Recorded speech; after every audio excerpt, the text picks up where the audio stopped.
Can you believe that, folks? We live in the middle of nowhere. We've got helicopters, little two-seater Cessnas flying over the top continuously.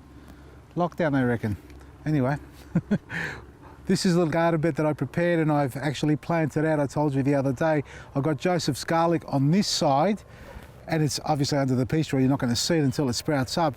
They're already showing their little green shoots. Now, if you've never planted garlic, always plant it with the green shoot facing up, not down, and don't bury it below the surface. So just have it showing or it's slightly exposed. As far as the rest of it here, these are the silver beet that I had sown. This is green mignonette lettuce. This is one that's self-sown on its own, and some endives. Now they're the ones that are self-sown just over there. They've just taken off and I've transplanted, I don't know, there's about 20 here. There's another 20 over there. But the topic today, just quickly, I mentioned it the other time about square metre planting. You can call it square metre planting or square foot planting or square centimetre if you like. And it really depends on what you're planting in it. I'd like to show you physically what it looks like in 1 square metre and what you can get into there. Now, this may look like it's mass plant, but it isn't in actual fact because I'll be picking as they start to grow. So that's 1 square metre there. That's 1 metre there. And we've got 1, 2, 3, 4 silver beet.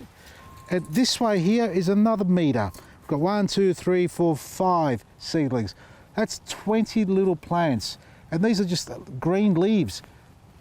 If you ate one a day, which I know pretty much most of us don't eat a whole lettuce head a day unless there's 4 or 5 of us involved, that's 20 feeds per day for one person, which is ridiculously a lot. So this would last you about 2 months if it was just lettuce. But even if you mix planted it and you put spring onions in there, or if you wanted to plant some parsley like that there, you wouldn't let it grow this big. I do because I'm hardly harvesting this one.